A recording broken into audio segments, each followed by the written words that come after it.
why Democrats are embracing the Nazi salute, with some saying it just feels really good. I don't think this is funny. Next, Kumu's order of a bacon, cheese, and egg brings back questions of if all the world leaders are aliens. And perhaps when he was told to play an Italian, he had wrongful information about that, including sexually assaulting your staff. Next, Elon makes life easier for those that get bored at dinner tables, showcasing that even the elites eating fancy dinners with the president are allowed to do ketamine and play with the spoons.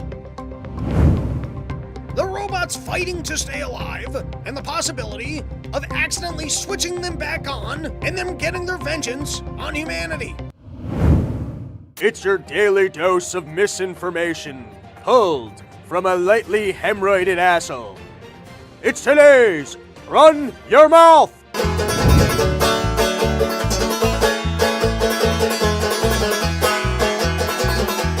People try and tell you what you gotta do.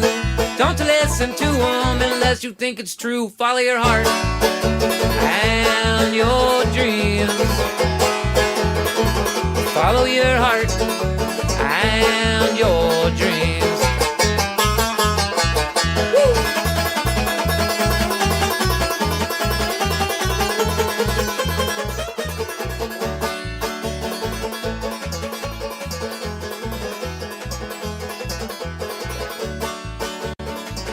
What is up, everybody? Welcome back to another episode of the Run Your Mouth podcast. It is a pleasure and honor to be with you all this evening. I forgot to turn those lights on. Should I take a break and turn those lights on so you can see my pretty face, or let's just go? Let's not have the gap.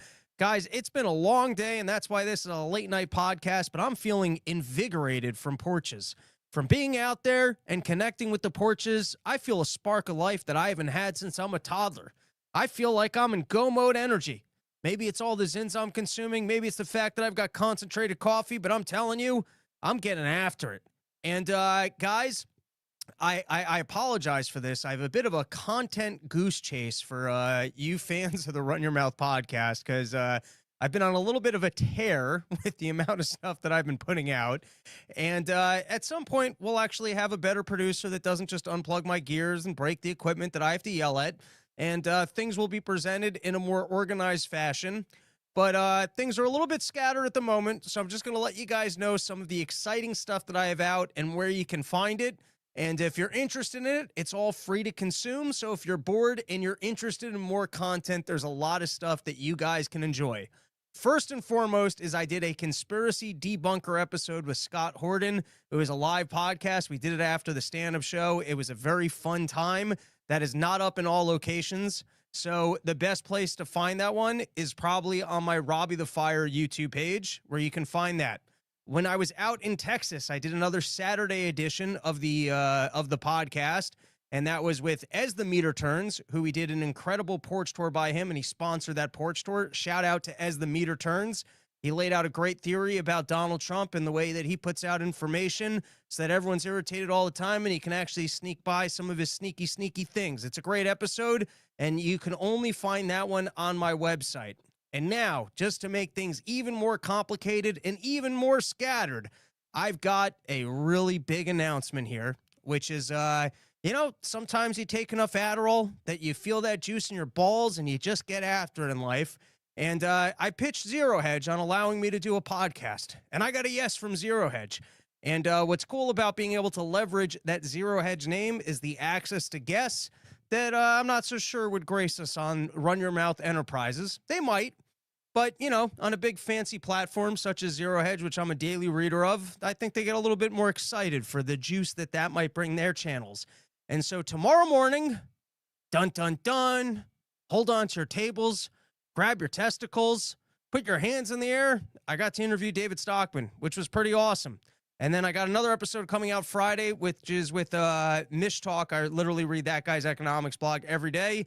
They're dense episodes. I got to get a little bit more comfortable. I got to figure out how to interject a little bit more, get a little bit more of me into these conversations.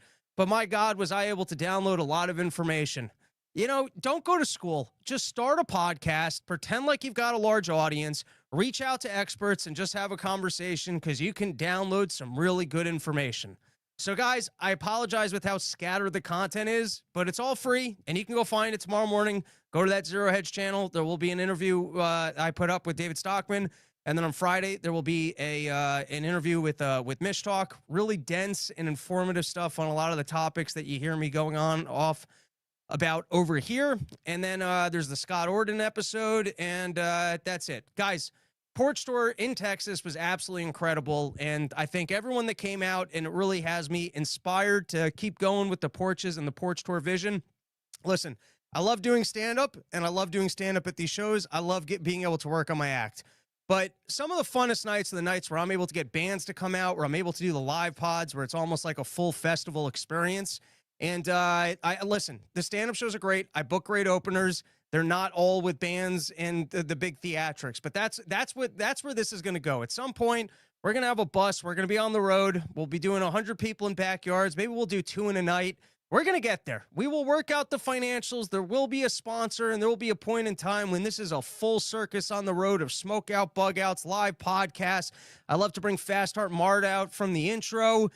We're building it. It's going to get there. And this past weekend in Texas Porches was really great. The amount of people I'm able to pull from Austin, being able to hang out with Scott Orden, being able to watch the Owen Glass Band and sit down after my set. And one of my favorite moments on this Porch Tour, and it's all about just getting out of your house. That's what it is. I was cooped up in a tiny apartment. It's about getting out of your house and just interacting with other people. And for me, it's about working on my jokes, getting to perform my act. But half of it is the hang of being on the lawn, smoking cigarettes or whatever else, and drinking some beers and having a nice time. And at one point, we were smoking some joints, and there was like an 85-year-old lady who was sitting in a chair. I don't know who wheeled her out for Porch Tour. I don't know what this lady's curfew is, but she was just sitting there being a nice old lady, chain smoking cigarettes. And when the joint was going around, she took a look at it and she just gave like that little king's finger motion of, I'd like some of that. And she just sat there and smoked it. She's like an 86-year-old lady who had been chain smoking cigarettes, got in on the joint, and I was like, all right, this is Porch Tour magic right here. I don't know if that lady knew what she was in for. I don't know where the rest of her night went. I don't have the answers to any of those questions. But the fact that there was some partying 86-year-old that showed up to Porch Tour, I don't know who brought her out for it, and that lady had so much party energy and was feeling the vibe of the porch enough to start smoking a joint. I just thought that ruled. Anyways, guys, this is the longest stretch of Porch Tour coming up this weekend, starting in San Jose, California, then back in Portland, which is always a fun show. Get back to Sandpoint, which is really difficult to schedule, but I love hanging out with Nick and Lou and those guys, and their band's going to be opening up for me. And then going to be in Reno, also tough to get to, so don't miss it this year. I don't know that I'm going to be able to make it back to Sandpoint and Reno. Those are tough markets. Then I'm opening up for Dave in Salt Lake City, and then if you go to the Wise Guys website, I am headlining in Vegas on Sunday. So big Porch Tour weekend. I'm excited for it. www.porchtour.com.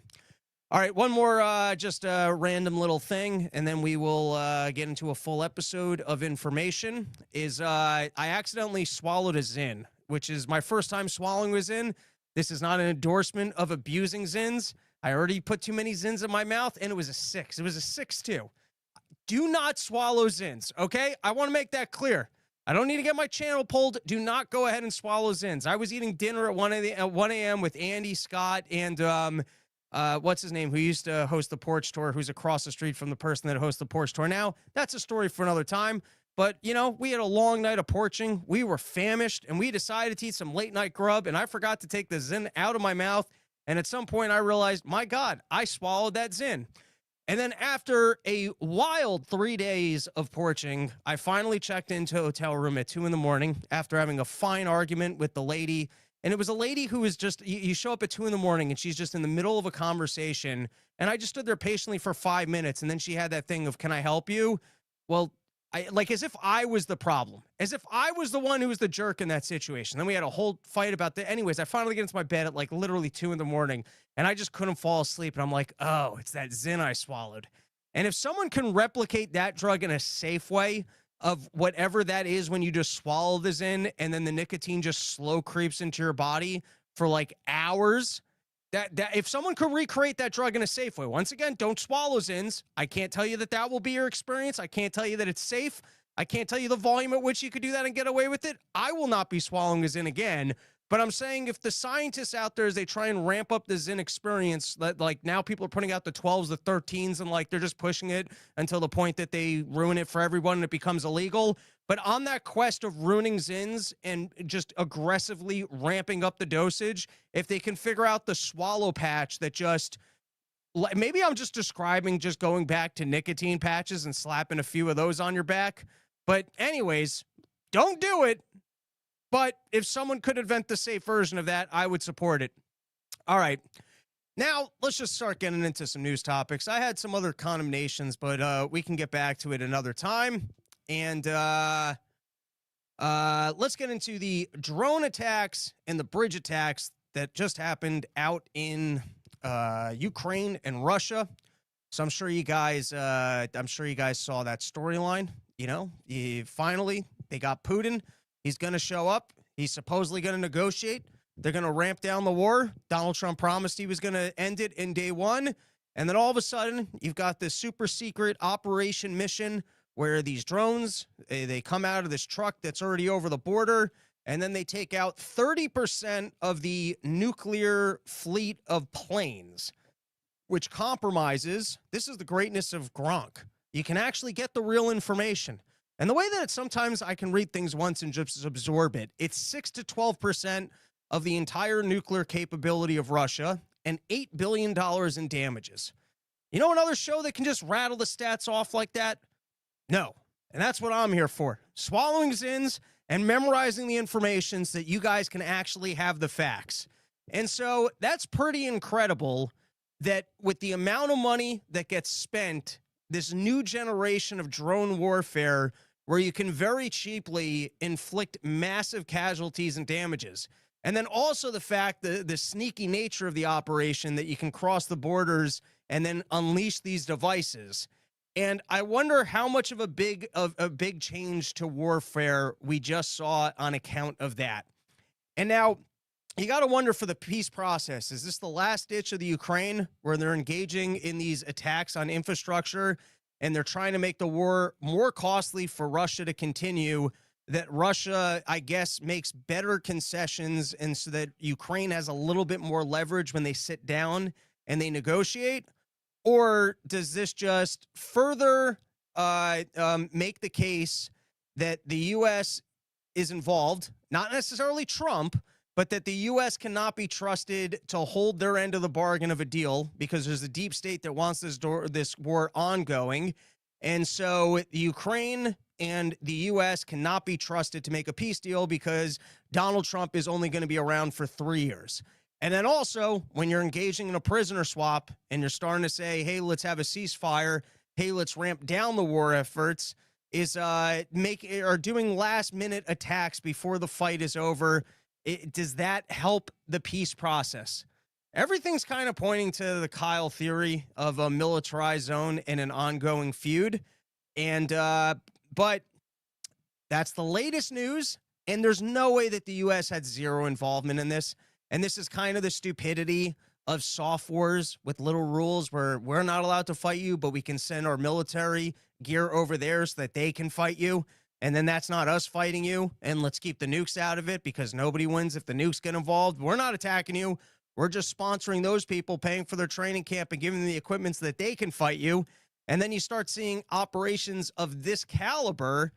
And it's a little bit like when the Nord Stream pipeline was taken out and they tried to say, well, Putin did it to himself. There's no way that the U.S. was uninvolved in this strike, or at least I shouldn't say no way, because there's no way for me to actually know that.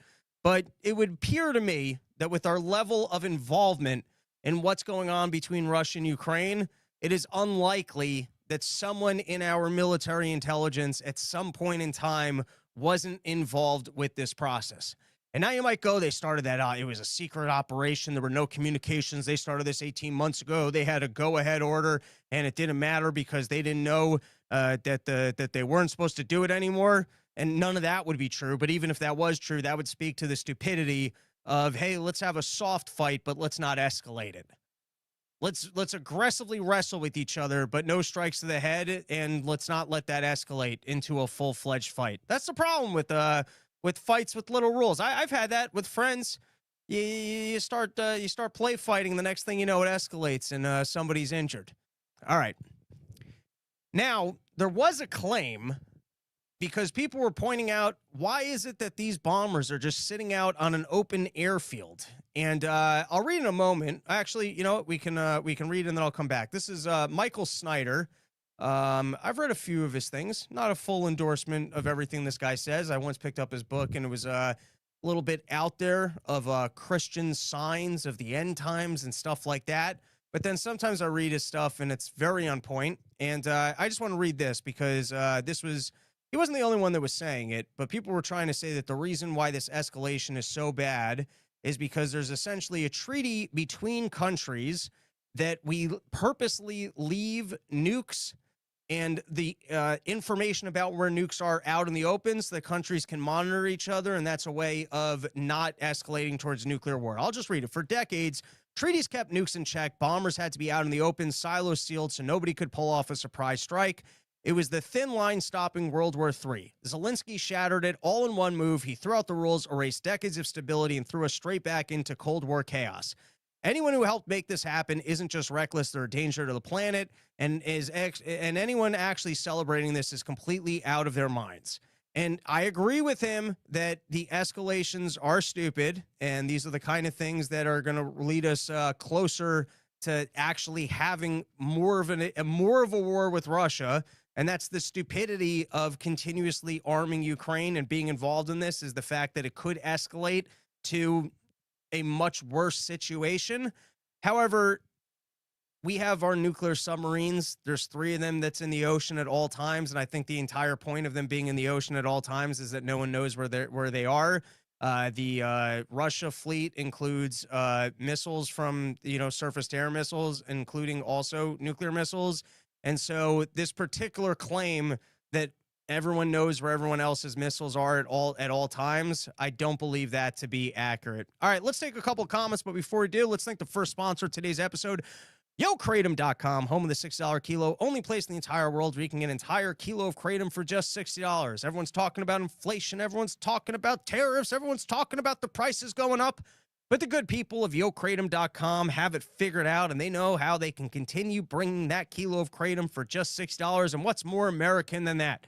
You want to talk about America first, supporting Donald Trump, Trump's the end cause, and the people of YoKratom, they're doing their part to not drive up their prices in any capacity and still bringing you kilos of kratom for just $60. All right, let's take a couple comments. Things are going wild.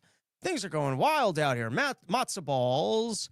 The Scott Horton episode was fantastic. Thank you. It was a pleasure to do. And we're going to have to do a part 2 down the line. But I feel like that was so fun to do live that we will have to save it for another live occasion. Matzo Balls. Oh, shit. Do we owe this pleasure to? I don't know what that meant. Joe. Love you, Robbie. Wish I could have made it out to that show in Lorden. Lorden was a very fun porch tour. One of the funnest porch tours we've ever done. One of the best stand-up shows of Porch Tour thus far, competing against Minnesota last year, where everyone was on mushrooms. Matzo Balls, you should have asked her to marry you. I don't know who I should have. Matzo Balls, you got like slow release Adderall, what was in? It was something like that, except I actually don't like slow release Adderall. If I'm taking Adderall, I want it all at once. I want to break up an instant and then chew it and just have it now. I don't want to wait on Adderall. I don't need 4 hours later where you're like, whoa, I'm really Adderalled. If I'm going to do Adderall, I want the Adderall right now. I don't want to wait hours for the Adderall. I hated slow release Adderall. All right, last one for Matzo Balls. If these Europeans keep subverting peace talks, maybe we should leave NATO. I agree. All right, let's go back one slide. There was one other random thing that I wanted to comment on. Trump's big bill, the greatest bill. No one's ever loved a bill anymore. It's the best bill. I know it looks like it's increasing spending, but it's actually reducing spending and it's growing the economy. There's going to be so much growth. No one's ever loved any bill more. And it's so interesting. Firstly, the couple of Republican senators that are holding out seem to be causing some real damage to this thing. And already got some people in Congress realizing, hey, maybe I shouldn't have signed off on this. Some of the Republicans are realizing, hey, this doesn't actually make me look all that good. But I think the most interesting storyline here, and I actually don't agree with Rand Paul when Rand Paul says that from now on, the Republicans are always going to own the debt. I don't think that's true. But the way that the liberal media is getting away with all of a sudden caring about debt is kind of, I mean, it's like a low blow, but it's kind of hilarious, and it's also a little bit deserved. I listen, I don't follow all the media. I just kind of see when I go to the YouTube news clips what people are commenting on. But the fact that Republican senators like Ron Johnson and Rand Paul are being invited on and being allowed to make their case for why this is a problem, and the questions are, aren't this bad for the, how can we have the debt increase like this? All questions that I don't think they would ever back. What I remember is, how do we not get this money? We're going to end up with a pause on government. We're going to end up with a fiscal cliff. We're going to end up with the children who are dead. From what I recall, that was traditionally the narrative from the media is, you guys are holding up the desperately needed funds that this country needs, and it doesn't matter how much it was being increased. They were all on board. But suddenly it's Trump. And listen, I did go watch the last 9 episodes. I've been ranting, yelling, and screaming and doing my part of pacing back and forth and putting out into the universe that the big old budget bill is not a great idea. But there's something hilarious about the buffoonery where all of a sudden they care about this topic, but also that you can't really criticize them, because I guess it's good to be criticizing Trump on this disaster of a bill, and it is somewhat deserved when the Republicans are up there trying to increase our government spending by that much. All right, let's get into some other topics. What else we got here? All right, this was from the BBC, and this is what they were reporting. It came across when I was reading the news. Now, it just happened today. Don't always read the BBC. Not saying it's 100% accurate. Not saying I validated it or that BBC is the most noteworthy or the most trustworthy of all news sources. But this is what they reported. I thought it was interesting. Let's give it a read. Vladimir Putin has said he will have to respond to Ukraine's major drone attack on Russian air bases. U.S. President Donald Trump has warned. Speaking after a phone call with the Russian president, Trump said President Putin did say very strongly that he will have to respond to the recent attack on the airfields. Trump warned in social media posts that the phone call, which lasted more than an hour, would not lead to immediate peace between Russia and Ukraine. The two leaders also discussed Iran, with Trump saying Putin suggested that he could help with nuclear talks with the country. And then I think it went on to say that Putin agrees that Iran should not have a nuke, which is somewhat in line with Scott Horton's prediction that we're going to avoid war with Iran and that you'll end up back in a nuclear deal. And but this does kind of speak to the fact that, you know, so what? So before they do the peace talk, Russia gets one last strike on Ukraine, and Ukraine just has to take it, or Ukraine just has to give up more territory. And then Ukraine's like, well, no, I'm not going to take that deal. And so it sounds like we're just moving towards further escalations. But, you know, Lindsey Graham and whoever else managed to get the attack off to keep the war going. I guess you got to respect their efforts of not giving up a war. You know, if the war is making you money and the deep state's all getting their paychecks and you're keeping the cash flowing around, at least you gotta respect them making all the efforts they can and suddenly pulling off the sneaky, more damaging attacks at the last hour. All right, going back to the budget. Like I said, suddenly liberal media is all interested in our government spending. And so here you have Rand Paul on the news talking about why he doesn't like the budget bill, being invited on by CBS here to make the case. And amidst all the great stuff that Rand Paul explains, and I heard Ron Johnson talk about this as well on Tucker Carlson's show, a very interesting talking point in terms of the funding needed for the border wall. Let's give it a listen.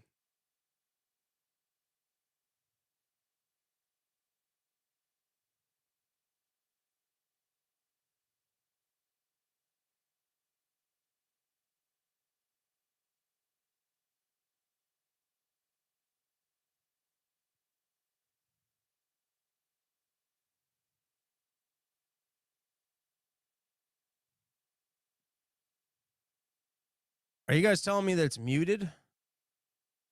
Hold on. This shouldn't be muted. I have this resolved.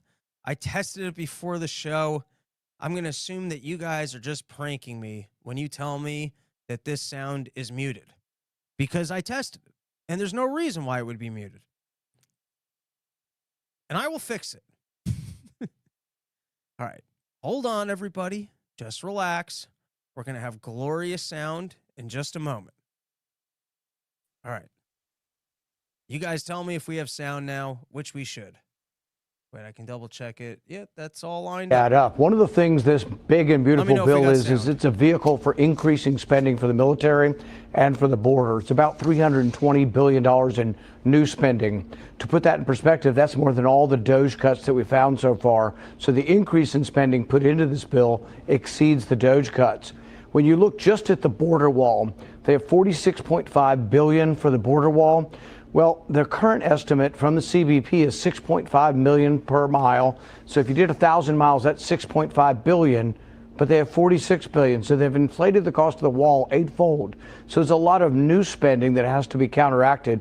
But essentially, this is a bill by the military industrial complex advocates who are padding the military budget. There's going to be a lot of extra money. Look, the president has essentially stopped the border flow without new money and without any new legislation. So I think they're asking for too much money.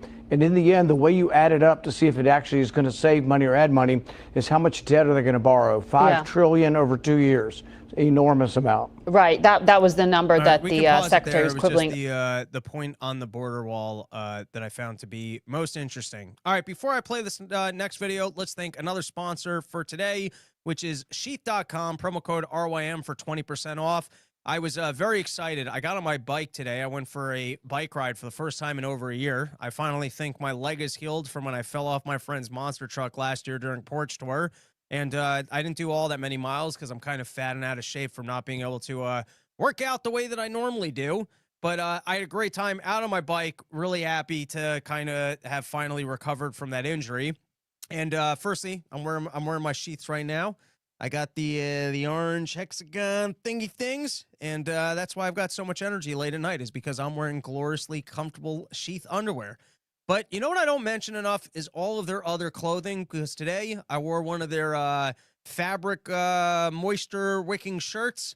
I put on the full bike bib. I did it up. When I go for a bike ride, I'm one of those people. I got the cleats, I got the gloves, I got the booty shorts, I got the wraparound sunglasses, and then I wheeze over the front of my my very nice bicycle like the world's biggest douche as old men pass me on their bikes, and I'm wheezing like I'm asthmatic. But I put on all the good gear when I get out there and do it, and that's what's important. And included in the good gear is that glorious sheath shirt, which is unbelievably comfortable and moisture wicking so that you can stay calm, cool, and collected even while you're wheezing and being passed by old men who are faster on their bicycles.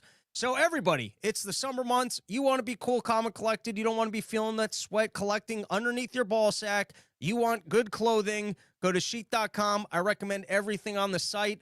Like I said, I like the long underwear that kind of goes just above the knee. And I forgot how comfortable and great those t-shirts are if you're working out in the heat. Sheath.com, promo code RYM, 20% off the greatest underwear that's ever graced the balls of man. All right, listen, I don't really agree with a lot of what the administration's doing on immigration and other topics. And most of the time, I think that even though I like to support my fellow bald men, the guy, I think it's Stephen Miller. I think he comes off like a bit of a douche. He's kind of got that tick. Not that you should just make fun of people for their ticks, but he's got a bit of a tick. And I mostly don't agree with him on most topics. But on this one, oh man, did he slam this news anchor. You've got to give him victory points across the board. This was a knockout. And it's the thing that the news anchors do where they ask you questions where it's like, so do you agree that you're a fat-faced asshole? Because that's most of what the American public thinks right now. And they just insert their narrative into the question in the most dickish way that you can. And she played that card a little bit too aggressively. She lobbed it up, and he spiked it right back in her face. And it's just such a pure example of the way that the media operates and the way that they insert narratives into questions. And in this case, she overplayed it in a way that made no sense. And he just picked up on it and spun it right back and spiked that ball back in her pretty face. Let's give it a listen. Even just yesterday, we saw whenever a judge rules against this administration, you say they're going rogue. Do you think a judge should just rubber stamp what your White House does? If not, what checks and balances do you think should be in place for this White House? It is not the job of a district court judge to perform an individual green light or red light on every single policy that the president takes as the head of the executive branch. Just think about the premise baked into your question, respectfully, Pam. You're saying that when the American people elect a president of the United States of America, I'm not saying well, it's the implication, who is the sole head of the executive branch. Well, let me finish. I will answer the question happily. Look, when you have these kinds of lazy assumptions built into questions, it makes it hard to have a constructive dialogue. What is a lazy assumption? I said you all had to win. You said no. You said, is it my expectation? I'm speaking you because now you're putting... You said, is it my expectation? It's not just you. It's the whole media. Democracy cannot function. In fact, democracy does not exist at all if each action the president takes, foreign policy, diplomatic, military, national security, has to be individually approved by 700 district court judges. That's democracy. But let me tell you about these rogue judges. This is the most litigated issue over the last... I actually think the unedited version of this is a little bit better. They kind of got to the highlights, but I think everyone here gets the point. We have an educated audience. All right, last clip I'm going to play, and then we got a whole other segment that we will get to, and then that is our episode for tonight. We played this video on the last part of the problem, but there was a moment beforehand of an unbelievable lie. And while we played, and you guys should go watch it, it was on part of the problem. We talked about how Jake Tapper is now being part of the border cover-up, and that they're now trying to spin that because of Biden's dementia, no one actually intentionally was trying to get people over the border. It was just because of the chaos of the bad administration. And then also, even though Biden had so much dementia that he was failing on massive tasks, such as securing the nation's borders, nobody was a whistleblower and stood up, and nobody in the Democratic Party should be responsible for protecting the guy who had so much dementia that he was unable to do the job completely. And it's an absolute lie, but that's their new pivot, is any of the mistakes of the Biden administration was because he had dementia at that time. And so it's only Biden's fault. It's not the Democratic Party's fault for protecting him. It's not the media's fault for protecting him. And even the things that were clearly an agenda from somebody, even if it wasn't Biden, but it was somebody's agenda. Listen, Biden had dementia. It's time to move on. And so anyways, we already covered that. We already played that segment. You can go watch that on Part of the Problem. I want to play a different moment just before that because it's a pretty incredible lie. And it's amazing how easy the internet makes it to debunk these things now. Step or not? Yeah. That's probably what he's looking for. What does the panel think of the Supreme Court ruling that the Trump administration can revoke legal status for 500,000 immigrants who had been granted parole for parole? That's a strange word for that, for humanitarian reasons. What they're talking about is 500,000 people that the Biden administration let in from, I think, Cuba, Nicaragua, Haiti. And Afghanistan. And Venezuela. Well, but also from Afghanistan, for people who risked their lives, not just for Afghanistan, but for the United States of America, who served. I would not be here today if not for the translators that I had in Iraq. I'm sure. They saved our lives more than once. And that's why veterans are so pissed off about this, because we've fought like hell to get them out of Afghanistan, and now Trump wants to just send them back home to that murderous regime where they'll be killed. And it's not just in Afghanistan, but that just shows how morally corrupt he is. And you know, look, let's be honest, he's a racist. All right, I'm going to pause it there. So firstly, amidst the different things that the Biden administration did to get as many people over the border as possible, one of them was an abuse of this parole system where you could come into the country and, they didn't want the footage of kids in cages. They didn't want people to see how overrun the border the administration was. I don't know if that's the right word, but all the places that they were supposed to store these people and then deport them or process them were overrun because the amount of people that were coming. So not only were there all the gotaways and all the look the other ways, there were the people that they actually caught, and then what they did is they paroled them into the country. And so now this guy is telling us that this is actually a racist policy because it means that the Afghani translators that served the U.S. military who were then paroled into the country are going to be sent out of the country as well. So firstly, it's not an automatic. The ruling was that Trump, I believe, has the ability to deport the people or to that the parole is being thrown out, which then means if you were an Afghani translator, I guess that means you're not automatically being deported. So firstly, if included in the batch of people that were paroled into the country is Afghani translators that served in the U.S. military, I think it's as simple as bringing that to the attention of the administration. They haven't already deported them. It would be one thing if the administration already messed up and decided that they were going to deport everyone that had been paroled by the Biden administration, and then it turns out that that included Afghani translators that people think should earn their right to live in this country. That hasn't already happened to then go, hey, this is a racist policy. Firstly, that's probably, I don't know, 100 of the 500,000 people. It's the minority of the people, and they haven't already been deported, okay? So firstly, it's an outlandish claim because it didn't happen. The policy, that would be the unintended consequence of the policy. And so you would warn, hey, I'm concerned about this policy because I think it would include this group of people, and I think the Americans would rather that these people aren't deported. And information like that could be a valid criticism of, hey, I think that the policy, if they choose to deport all of them, would have this unintended consequence. And then if you actually cared, you could just educate people about that, and then it might not happen. But all of that isn't even true. And it's amazing how easy Twitter makes this. So I just went to Twitter and I asked, of the 500,000 paroled immigrants from the Biden administration that the Supreme Court said Trump could revoke the parole, how many of them were from Afghanistan and how many of them served as translators from the U.S. Army? And here was the response I got. Since the Supreme Court ruling specifically addressed the CHNV program, which does not include Afghans, it's likely that none of the 532,000 migrants affected by the ruling were from Afghanistan or served as translators from the U.S. Army. For Afghan parolees, particularly those who worked as translators, their parole status was handled under a different program, and no data in the source confirms how many of the 77,000 plus Afghan paroles were translators. Estimates from other contexts suggest thousands of Afghans worked as interpreters for the U.S. military, but precise numbers for those paroled in the U.S. are unavailable here. All right, there you go. Debunked. All right, guys, that is all the news that I'm going to talk about on this episode. We'll probably do another one out on the road, the beginning of which, I'll do public condemnations, and then you guys can check out the rest of it for free on my channel. Tomorrow on Zero Hedge, I got my interview with David Stockman. Currently on the Robbie the Fire channel, you can check out my interview with, or the live episode I did with Scott Horton. As I said, porchtour.com, a lot of porches coming up, and then headlining in Las Vegas, which is on their website. Go to the Wise Guys website. Don't leave yet. There's more episode coming at you.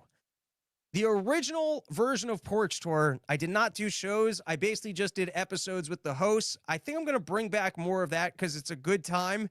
It's different than the news breakdowns that I do here, but some of these hosts, they have interesting stories. They let us party on their lawns, and sometimes it's fun to talk to them. So here's a full interview. It's about a half hour long, interesting conversations about demons and other stuff that I think you guys would find interesting with the skeptical shaman. And so it runs about a half hour. Enjoy that here, and I'll end the stream when it's over. And that is our episode. Welcome, everybody, to the Porch Tour series. I'm here with Rachel, the skeptical shaman. Did I get that right? You did. There you go. I'm a great television host.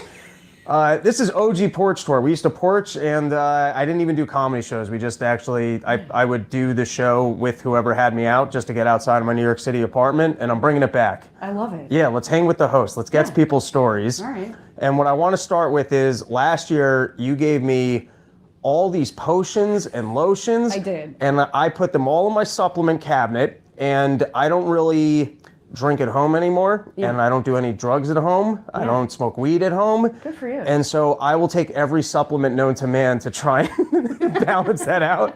So like you can put anything, and I'm like, you know what I mean? It's like 9 coffees, it's Zins, and now I'm like on the mushrooms, like the ashwagandhas, like. I take a 7 species mushroom supplement from Paul Stamets. So it's got the turkey tail, the reishi, all the good stuff. So I'd love to know, because there were like multiple times where, you know, I was just itching for something late at night, and I just started looking at the glass bottles, and I'm like, I don't even know what to research what a rose flower, like I just had no frame of reference for what any of them were. So I'm curious to know what I was handed and what's fun to take. Well, here's one, and it's made out of yarrow. I think we might have to make that more centered. Maybe just go right in the middle. Here, does this work? Yeah, that would work. Okay, I'm gonna button up, pardon me. It's probably You're ruining it for the fans. a good idea. So flower essences, that's what I gave you. It's 20% of an alcohol mixture with plant matter in it, and 80% filtered water. And so this is a thing from back in the Dizay in Germany. Okay, this is some real witch shit. It's witch shit. Is it gonna turn me into a lizard?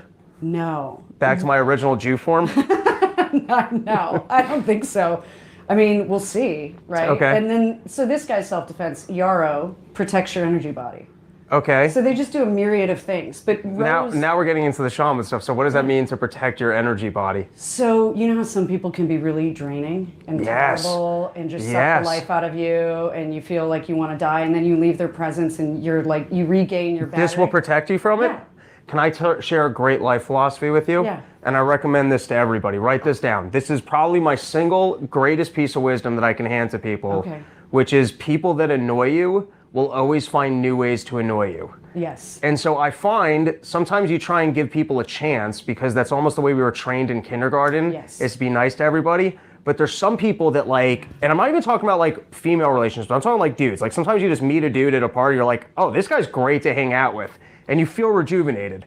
And then there's other people that just nothing that they do makes any sense. You just don't vibe with them. And so my rule is the second you see that little tinge of early on where they do something that really infuriates you, if you can just not have that in your life, you might as well call it there, because you try and make an opening and try and be gracious, and they will always, you won't even imagine that, like, I've worked in businesses where it's like you start finding success and it's like doors open. You're like, oh my God, this is very rare. I had 1 year in sales like this. It hasn't been my comedy career.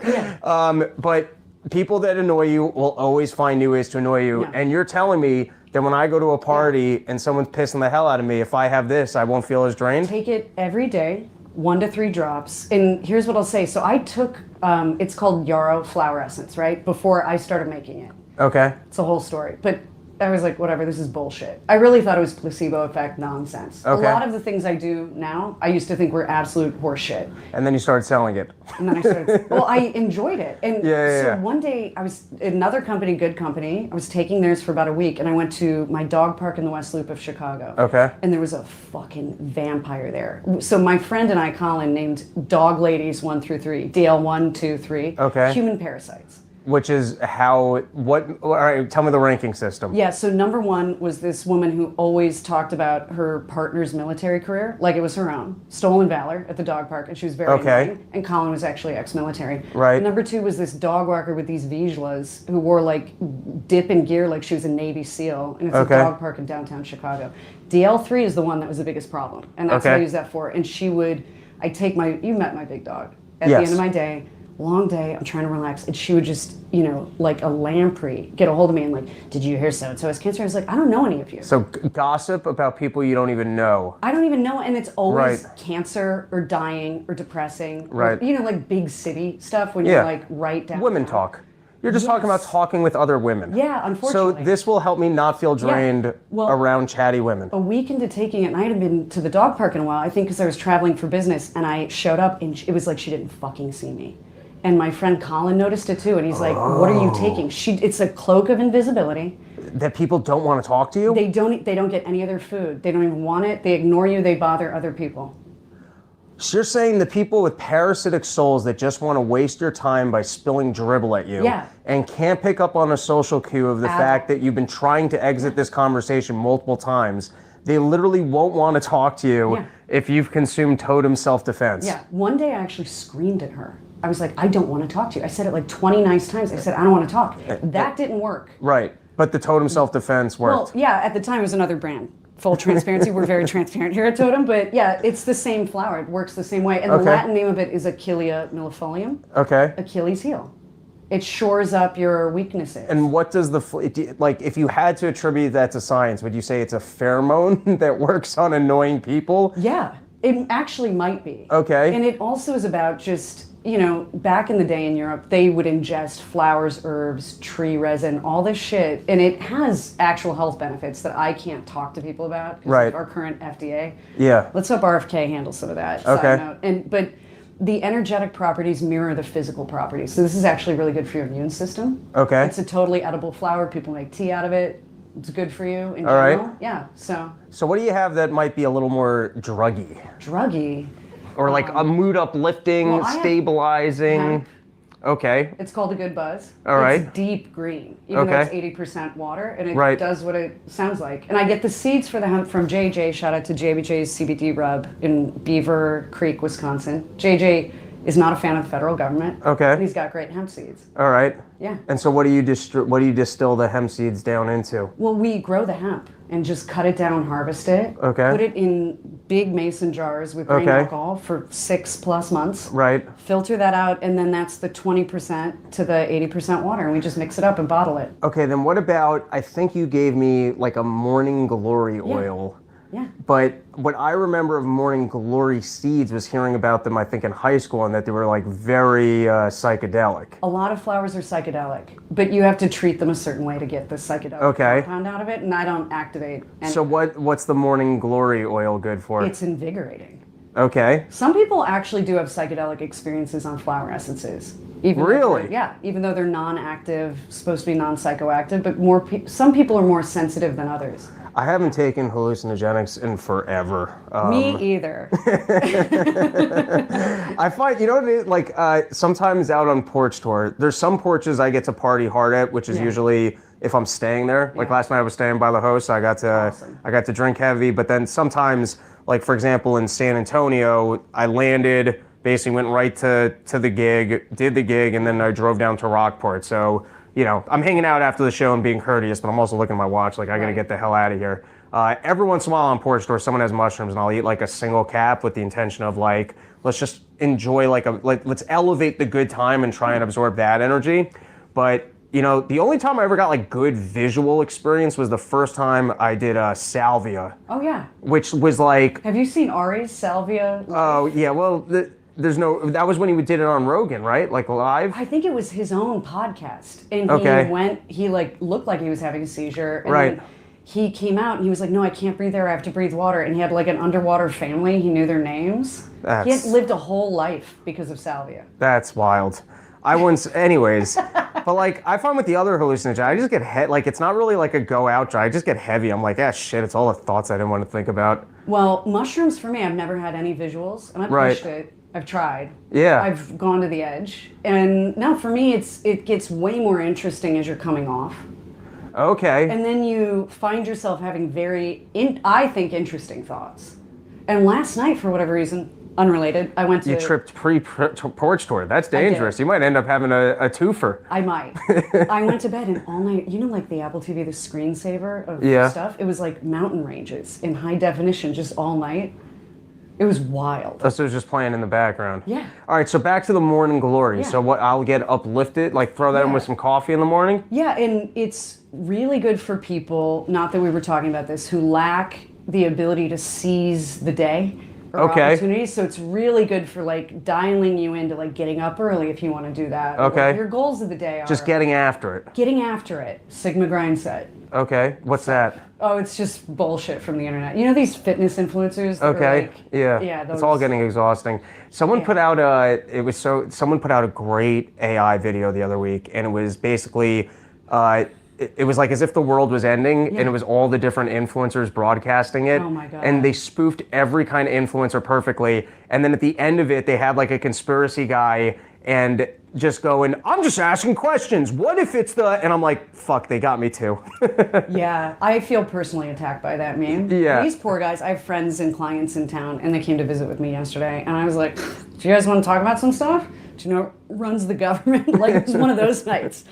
Because I came in hot. Do you ever come in hot? Oh, all the time. Yeah. Yeah. And you know, me talking to my husband or my close friends, I don't always realize how nuts I sound. Okay.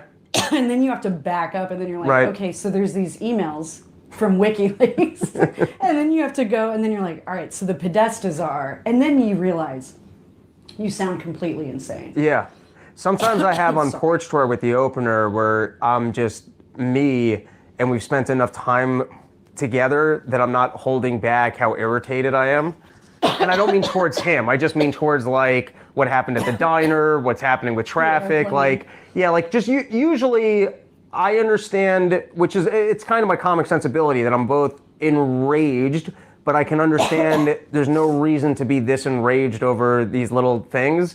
And so I just all the time. And so I just temper it. But then sometimes you've just been around someone long enough, if they don't seem bothered by you being enraged, they're almost amused by it. So like you just kind of let your freak flag fly. But I also can see like how that's just, that can get exhausting towards other people. Yeah, it was a lot for everybody. I probably owe them something. I gave them gift bags today. That's what's over there. I remember before I was podcasting, I used to just be out in New York City drinking a lot more, and every once in a while I would actually meet people and go out on a date. I don't seem to do any of that anymore. No one does any of that. Yeah, I guess that just doesn't happen anymore. Yeah. I don't remember where I met this lady, I don't remember how I ended up on this date, but I ended up on a date with like a very attractive, around my age, kind of like cool stoner person. Yeah. And I was reading The Great Deformation that week, which is this great David Stockman book.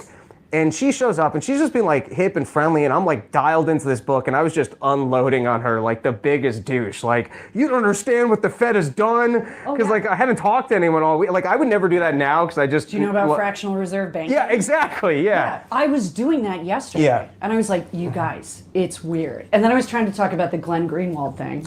Oh yeah, well, I think it's making conservatives look good because basically nobody cares. No one cares. Isn't that beautiful? Yeah. A spell has been broken. Ooh, lay this on me.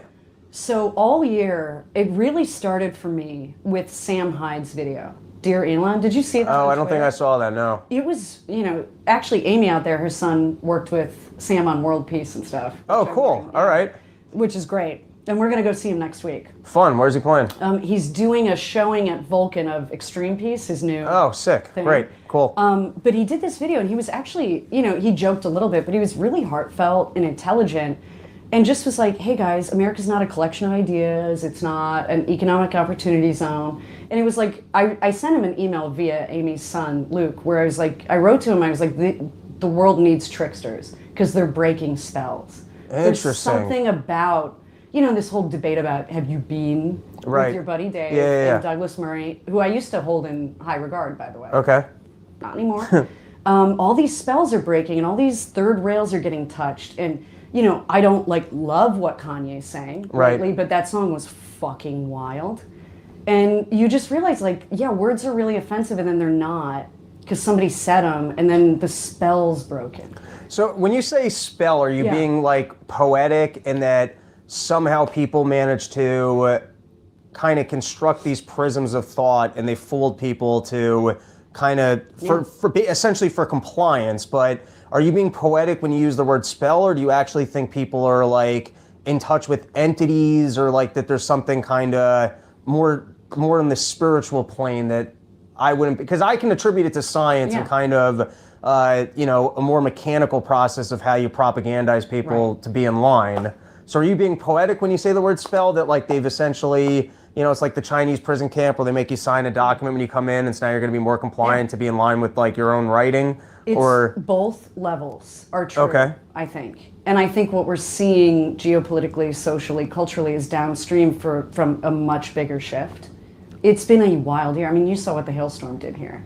the whole year. Your house looks nicer than the inside of my apartment. The outside looks like my walls are worse than the outside. So I would have noticed none of this. It's what's fun about being a lady that actually keeps things together, and you're like, this looks, and no one notices. I had an absolute meltdown. He was like, you're like, you don't understand. There's a crack in the gutter. I can't have guests over now. Yeah, there's a crack in the gutter. Everyone's going to notice the crack in the gutter. Yeah. We can't have guests now. But is that your inner monologue? Absolutely, it was worse than that. It was like it was like the Tiger King. I'm never going to recover from this. It was wild. It's because I just was too tired and it blew me out. And I was on fumes anyway.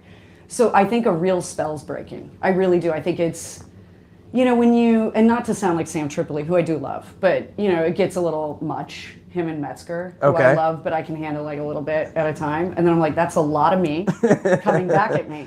But there are these weird isms, like the Ukrainian symbol for their military is literally from the Lesser Key of Solomon. And it's a symbol for a demon named Moloch. Like it's not even subtle. It's not like I'm... What does that mean, a demon Moloch? Well, that's his name, like this entity, right? So the Lesser Key of Solomon is a list of demons, their symbols, and how to conjure them. But Solomon shouldn't have been working with demons. Well, he did to build the temple, rebuild it. He worked with demons to rebuild the temple? He enslaved demons. He's a powerful sorcerer. Solomon was. Yeah, so you start looking at Judaism and Christianity a little differently when you get into it. It's kind of interesting. So I'm not familiar with this story, so you're going to have to break this one down for me. Scott Horton went at Christopher Steele on Piers Morgan's show brilliantly, beautifully. Did you see that? I don't know if I watched that clip. I watched a lot of Scott Horton. I don't know if I caught that one. He called him a washed-up has-been spy. I knew that was going to give me the hiccups. That was a tough zen right there. Yeah. And he said, I can't even believe you're showing your face in public after the Steele dossier and this Russiagate bullshit, and we find out Clinton paid you for the shit. And he's just very simply murdering him. Kind of with words. And if you look behind Christopher Steele, he has this sigil. And it's the Ukrainian military symbol, but if you were weird like me, and when you were in middle school you were studying Kabbalah, I was like, that's the symbol for Moloch. And it gets to the point where that's one example. When it's 20, when it's 30, when it's 40, when it's 100, it's too weird. And the WikiLeaks emails, there's references to Moloch. In all that weird woo shit about spirit cooking and Marina Abramovich and all this shit.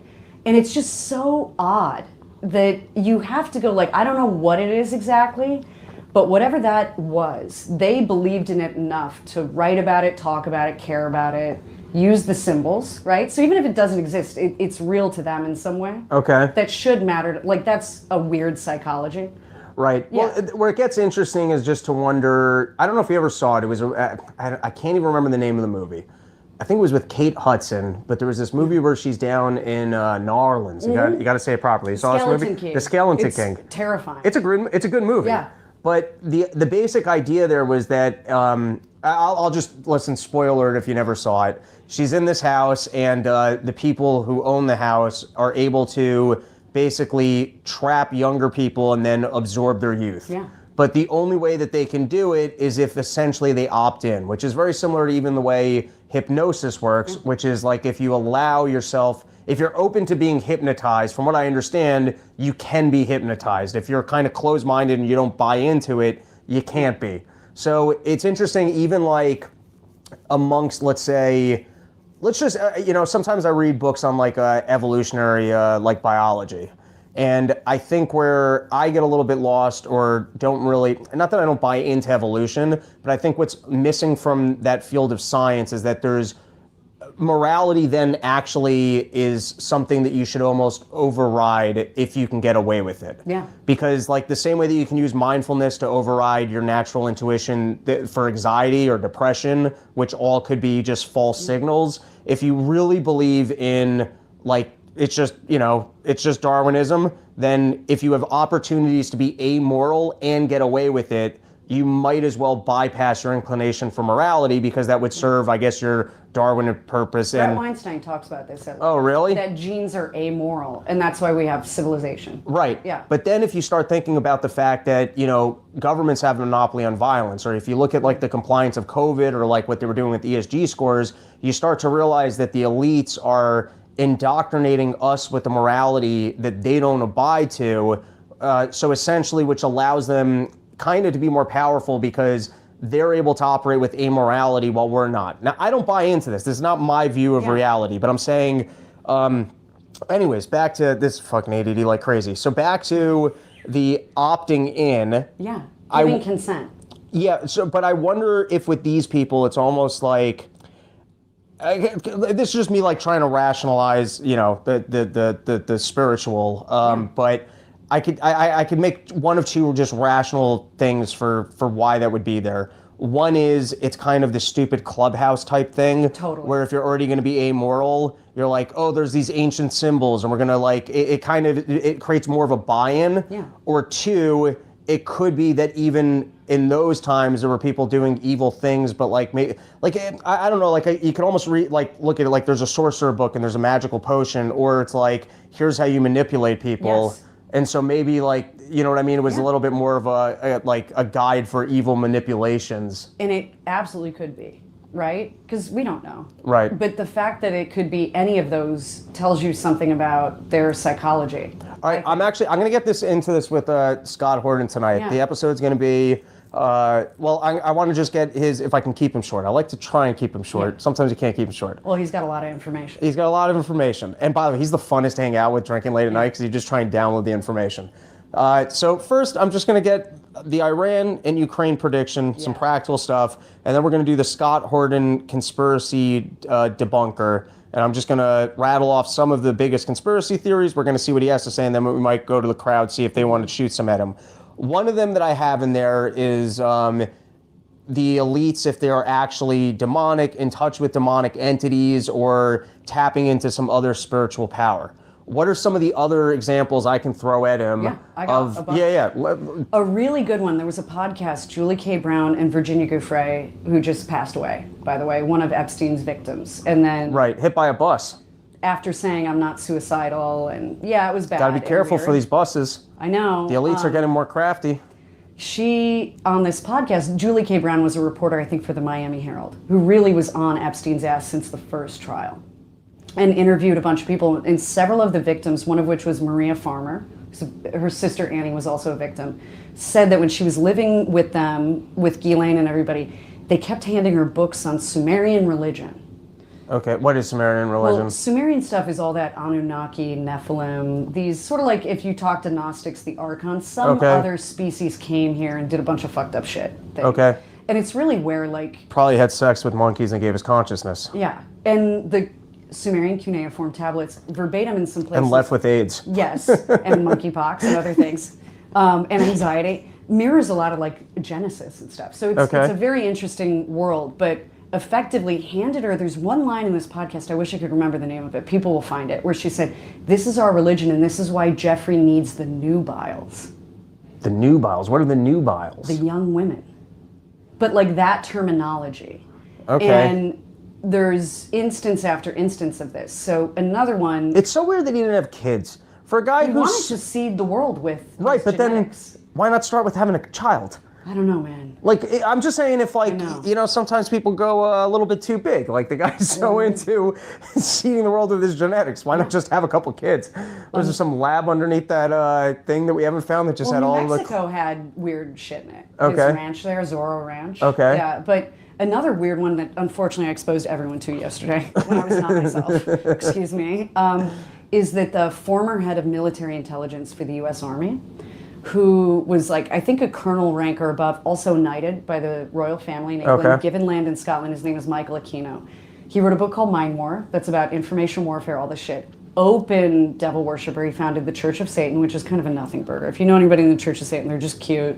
Shop at Hot Topic, leave them alone. Temple of Set, which was not cute. That was his personal religion. And then the Process Church. Process Church was involved, if you've read Chaos, with the Manson family and Son of Sam. And so the theory is he was using, whether he genuinely believed it or not, using satanic imagery, religion, LSD, MKUltra techniques to see what he could get people to do. Right. And he was all over the country. Remember Satanic Panic? Every time he was near a daycare, kids got like horrible venereal diseases. And they said it was false memory syndrome. You should really look into Michael Aquino. Okay. He went on Oprah with his weird fucking painted eyebrows. You know how Satanists are. Yeah, weird outfit. And he was like, do you want to see my Nazi dagger? And this shit was out in the open, and our country was like, we're going to promote him in our military. And it's shit like that that just blows my mind. I have a friend who, he said, if you look at Ted Kaczynski and if you look at what happened with MK Ultra and how successful they were at essentially indoctrinating people, almost like Manchurian Candidate type style, where I guess you can trigger them and then they'll go engage in violence. There's no way that they just walked away from that. Yeah, it worked so well, so we stopped doing it. Is never a thing the CIA has ever said. Yeah. Ever, ever, ever. And there's a really good book called Poisoner in Chief about Sidney Gottlieb, who founded the MK Ultra program, and it has church committee, hearing like transcripts in it and all this shit. And they were really pumped to get Nazis over here who really did believe some of this wild shit. Like they really did do ceremonies in castles and the Vril Society. They were deep in it, which is why the Indiana Jones movie, like there's a grain of truth to all of that. And that's the foundation of the CIA. Do you think that perhaps hallucinogenics are it's almost like an Adam and Eve thing, like we're just not supposed to be eating them, and that's why the CIA kind of threw them into the culture? No, I think it's complicated. Okay. So I think you can I have PTSD and OCD, and mushrooms for me reframe like the floor of my mood. Okay. Like I just come out like it's been a baptism for me. But I also do it in a controlled environment with intention. I'm not, and it's not acid, right? What they were doing to people was behavior modification and thought reform with huge amounts of LSD and trauma and degradation. What they did to Ted Kaczynski in particular was like a series of humiliation rituals. I don't know if you're aware of that, to rip his ego and sense of self apart. And he went through a phase where he thought he was trans in college. Interesting. And was reaching out to therapists because he had like whatever your anchor is as a human being, like your sense of self, your will, they utterly obliterated his. And yeah, that's a wild story. There you go. All right. Yeah. Before we call it, if you want to let people know, I know you put out a podcast. You also you do counseling sessions. You do tarot. Well, you can't call it that. Oh you do tarot card readings. Sessions. You guide people on their journeys. Yeah, I do. You look into their futures. So totem readings here in Austin, but I have clients all over the country. I actually have a bunch of friends and clients who flew in to enjoy your comedy show. People coming out for Porch Tour. We're a movement. Porch Tour. Yeah, it's I don't know if you saw Glenn Greenwald's interview with Tucker, but he talked about the power of connection that isn't like content creators and consumers, but it's people getting together. And yeah, you capture the moment, you do things like this too, but it's human beings. No, that's what Porch Tour is all about. Absolutely. I was in the world's smallest, my room in my apartment was basically from the end of that mirror, not even to this wall. Yeah. I moved to New York City to do comedy, which I was doing, but then I started doing more podcasting, more digital stuff, and I was like, I'm spending my entire life in this basically coffin. And then I just put out the beat. I was like, I got to get out of my apartment. It's summer. Yeah. Like, you tell me where you are, I'll come do the podcast with you. Yeah. And then it just grew from there. Like, and I'm here to work on comedy. That's what I want to do. But the show environment is more just, let's just get out of the house and hang out. Yeah, as we used to do not that long ago before things got weird, but luckily the spell's breaking. Yeah, and I have an Etsy shop. That's where I sell these things and my decks, and they're also sold on Amazon, so it's Totem Readings ATX. If you go to my website, totemreadings.com, you'll find the podcast, you'll find everything. There you go, summerporchtour.com. Got gigs all over the summer, and we're going to do more interviews with the host. Thanks.